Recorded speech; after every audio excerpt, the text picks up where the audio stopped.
Santa Monica, Venice, Playa Vista, and Culver City get grouped together all the time.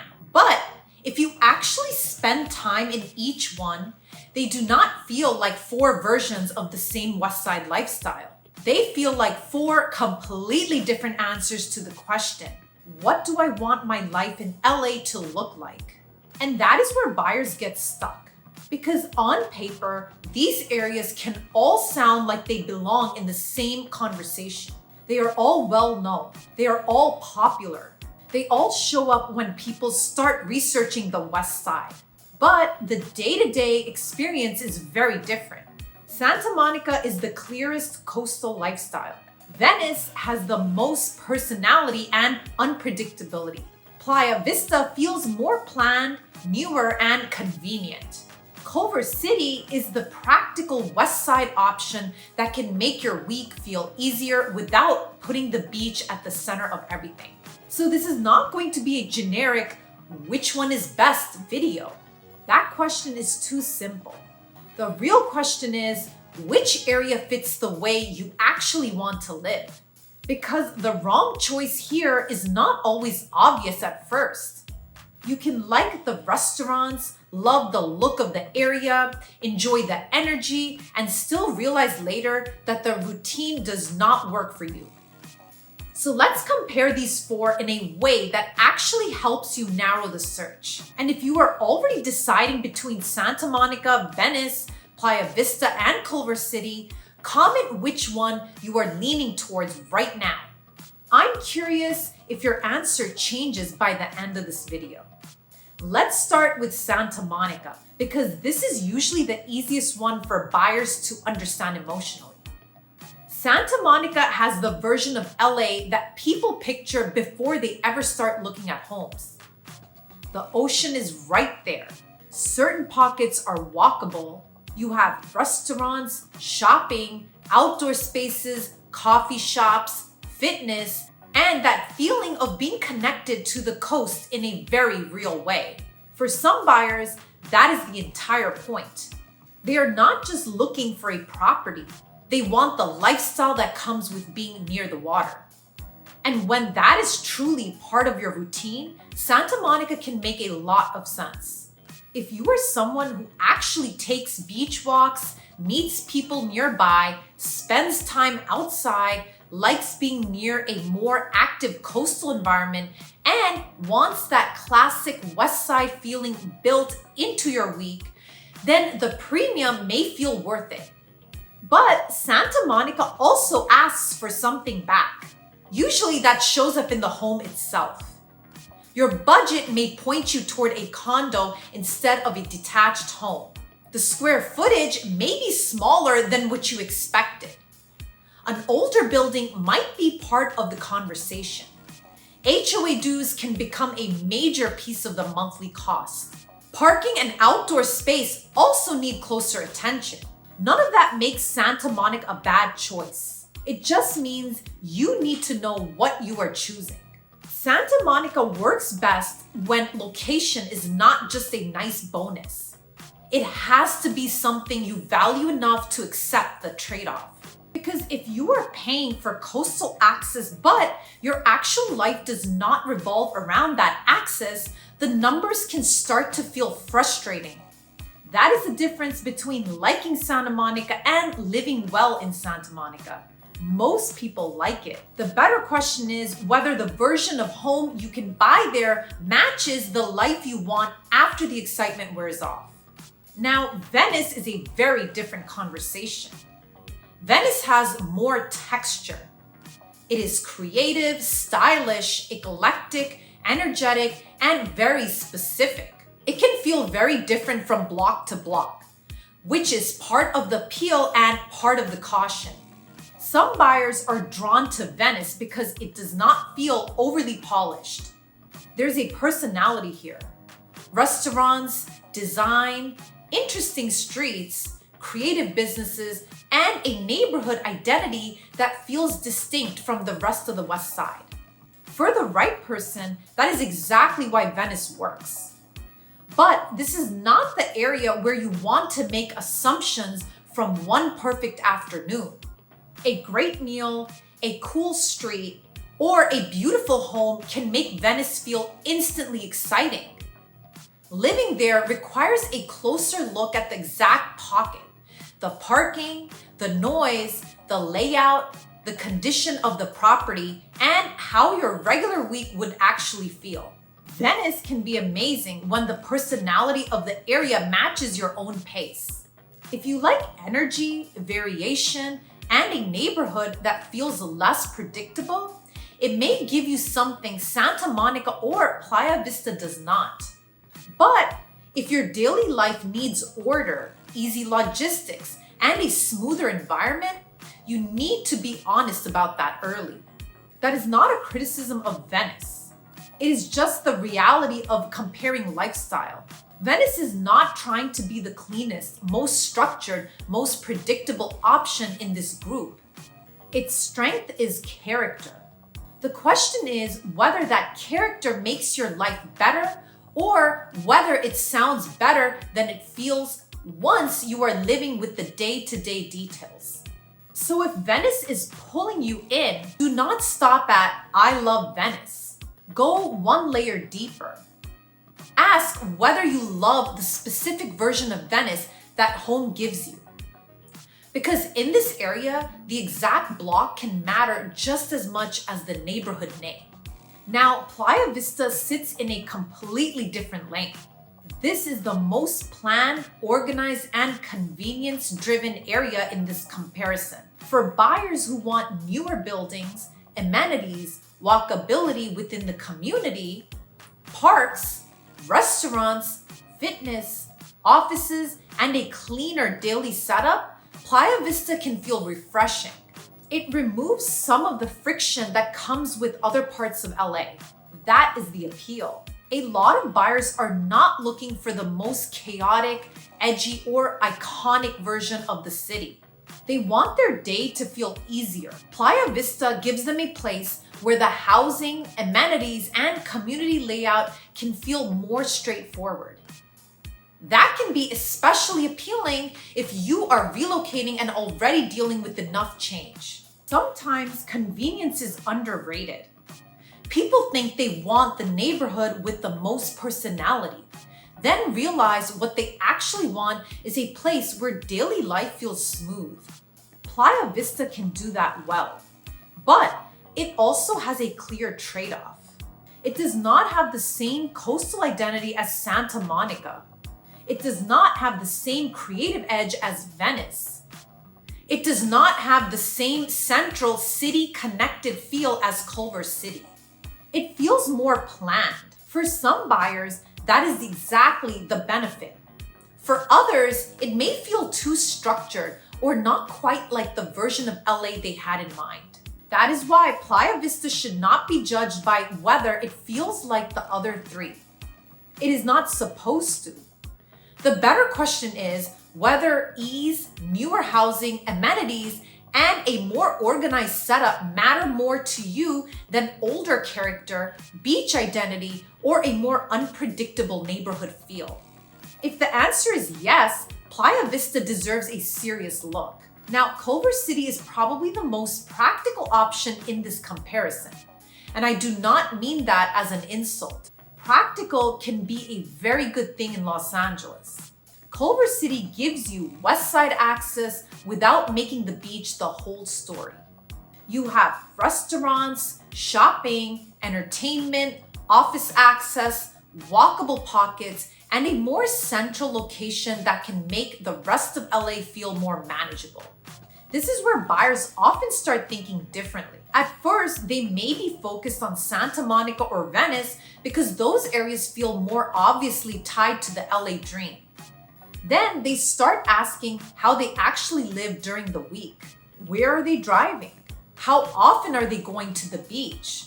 What kind of property do they want? How much do they care about centrality? Does the location make errands, work, and social plans easier?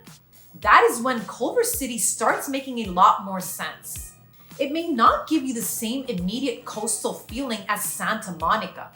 It may not have the same personality as Venice. It may not feel as planned as Playa Vista. but it can give you a balanced Westside lifestyle that works well for a lot of your daily routines. The appeal is access. You are not only choosing a neighborhood, you are choosing a home base that can connect you to different parts of the city. For buyers who care about restaurants, work access, convenience, and staying connected to the West Side without needing to be right by the water, Culver City can become very compelling. The trade-off is clear. If your heart is set on the ocean being a part of your identity, Culver City may not satisfy that in the same way as Santa Monica or Marina del Rey. But if what you want is a functional, active, well-connected lifestyle, this area may fit better than you expected. Now, let's compare these areas through the lens of daily life. Imagine a normal week, not the idolized version. In Santa Monica, the value is the coast. If that axis shapes how you spend your mornings, evenings, and weekends, the lifestyle can justify the premium. If it only matters occasionally, the cost may start to feel harder to defend. Venice gives you more personality, but it asks you to pay close attention to the exact pocket. The area can feel exciting, stylish, and creative, but the daily experience changes quickly depending on the street, property, parking, and noise level. Playa Vista is easier to understand when you think about convenience. The lifestyle is less about old LA character and more about newer housing, amenities, parks, and a smoother routine. Culver City becomes interesting when your week is not centered around the beach.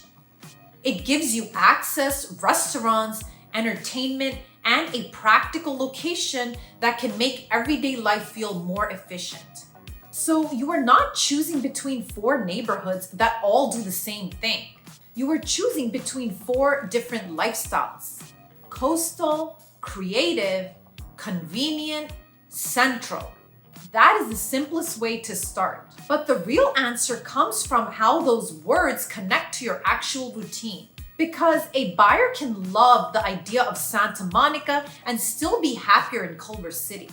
Someone may assume Playa Vista feels too planned, then realize that convenience is exactly what they needed. Venice might feel like the obvious choice during a weekend visit, but the exact block and parking setup can change the decision fast. Culver City may not have been the dream at the beginning, but practical access can matter more once you start thinking about normal life. That is why you need to compare these areas by lived experience, not reputation. Now, let's talk about housing options, because this is where the lifestyle conversation gets real. Santa Monica often pushes buyers towards condos, especially around certain price points. That does not mean the options are bad. It means location may be the main thing you are buying, and the home itself may require flexibility around size, age, parking, or HOA dues. Playa Vista tends to offer more modern condos and townhome style options, with amenities and community structure playing a big role. Buyers who value newer finishes and an easier setup may appreciate that, while someone craving older character may feel differently. Culver City and nearby pockets can bring condos, townhomes, and some single-family possibilities into the conversation, depending on budget, timing, and condition. The housing mix can feel practical, but competition and pricing still matter. This is why the best area for you is not only about lifestyle, it is also about whether the homes available there match what you want to own. A neighborhood can have the right energy, but the wrong property options. The reverse can also happen. A place that was not your first emotional choice may offer homes that fit your budget, routine, and long-term goals much better. Now let's talk about commute and movement, because these 4 areas behave very differently. Santa Monica can feel amazing if your life is already oriented around the coast or nearby Westside locations. The challenge shows up when your work, friends, or regular plans pull you further across the city. Venice has similar considerations, with the added importance of exact route, parking, and the specific pocket you choose. Playa Vista can be very convenient for people whose lives connect to the nearby office, tech, airport, beach, or West Side corridor. It can also feel more self-contained, which is either a benefit or a drawback depending on how you like to move through LA. Culver City often gets stronger when you think about access. For some buyers, being more central is the whole reason it works. This is where you need to be honest about your real patterns. Not the version of yourself who says, "I'll drive anywhere." Your actual self. The one who gets tired, has errands, makes dinner plans, has appointments, and eventually starts caring a lot more about convenience than expected. That version of you should have a vote. Now let's talk about personality fit. Santa Monica feels more polished and coastal. Venice feels more expressive and less predictable. Playa Vista feels newer and more organized. Culver City feels active, central, and practical. That does not mean one is better. It means each one creates a different rhythm. Some people want their neighborhood to feel like a destination. Others care more about how easily life runs during the week. There are buyers who want energy and texture, while another person might prefer a calmer setup with amenities nearby. This is where buyers can get tripped up by what sounds good versus what feels good long term. The more recognizable neighborhood is not always the best fit. The coolest area is not always the easiest place to live. The most convenient place is not always the most emotionally exciting at first. And the coastal option is not automatically the winner if you are not actually using the coast. That is why lifestyle fit matters more than neighborhood hype. Now, let's use a very practical filter. If you are deciding between these four, ask yourself what you want your average weekday to feel like. Do you want to walk near the ocean before or after work? Santa Monica may rise. Do you want character, restaurants, and a more creative feel, even if the area needs a closer block-by-block evaluation? That points toward Venice. Do you want newer buildings, amenities, and a more organized daily setup? Playa Vista becomes more relevant. Do you want West Side access with a more central, practical routine? Culver City may be the one to compare closely. Now, that does not mean the answer is automatic. It just gives you a starting point. Because a neighborhood decision should not be made from one feature. Beach access alone is not enough. Neither is convenience. Personality matters, but so does parking.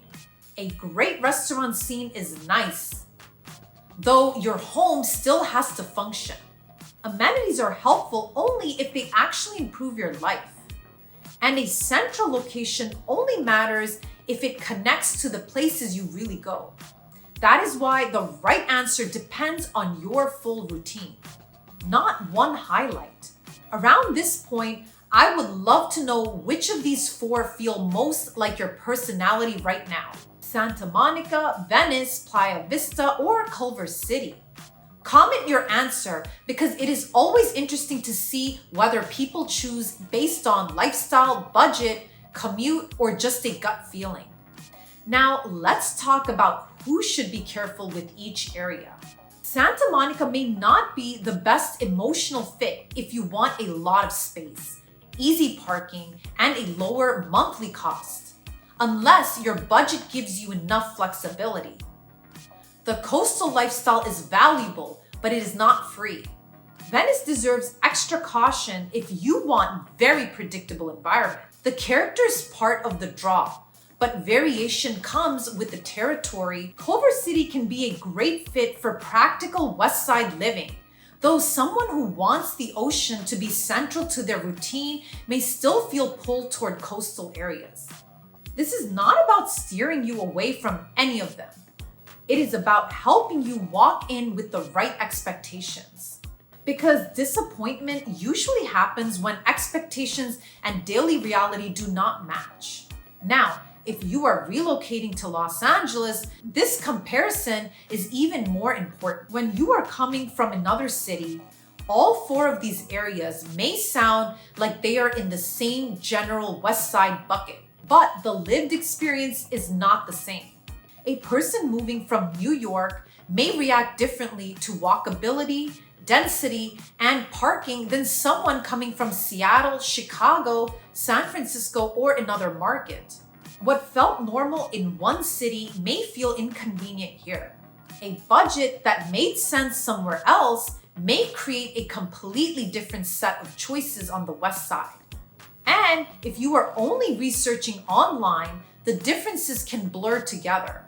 That is why the real work is not just learning the names. It is understanding how each area feels once your normal life is attached to it. Santa Monica gives you the clearest coastal identity. Venice gives you character and contrast. Playa Vista gives you convenience and a more structured environment. Culver City gives you centrality and practical access. Those are four very different ways to live. So before you lock in on one, spend time thinking about what you actually want your week to feel like. Where will you go most often? How much driving is realistic? Do you want to be near the water, or do you mainly want access to restaurants, work, errands, and friends? Does a newer building matter more than neighborhood character? Would a condo make sense if the location is right? Is a townhome a better fit because you want more space? Are you only saying single family home because that is what sounded like the goal before you saw the market? These questions matter because the right neighborhood is not just a place you like.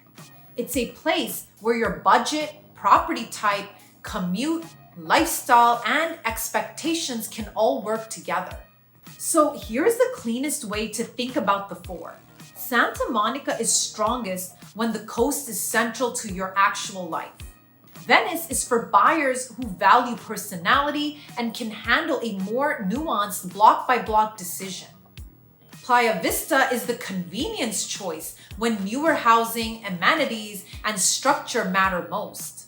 Culver City is the practical West Side option when centrality and day-to-day function carry more weight than being right by the water. And if none of those descriptions feels exactly right, that's okay. That is often the point where the search gets smarter. You may realize you like parts of each area, but your actual best fit is a specific pocket, property type, or nearby neighborhood you had not considered yet. That is why the goal is not to force yourself into the most obvious answer. The goal is to understand what each area is really offering, then compare that to the life you want. Because if you choose based only on reputation, you may end up in the area that sounds right. If you choose based on routine, you are much more likely to end up in the area that feels right after you actually live there. And that's the whole point. So if you're comparing Santa Monica, Venice, Playa Vista, Culver City, or any other West Side neighborhoods, reach out and we can talk through which areas, property types, and trade-offs make the most sense for how you actually want to live. If you want more honest Los Angeles real estate and neighborhood guidance, subscribe to the channel. I'll keep breaking down what buyers need to understand before making a move here. And comment below which of these four areas you want me to compare more deeply next.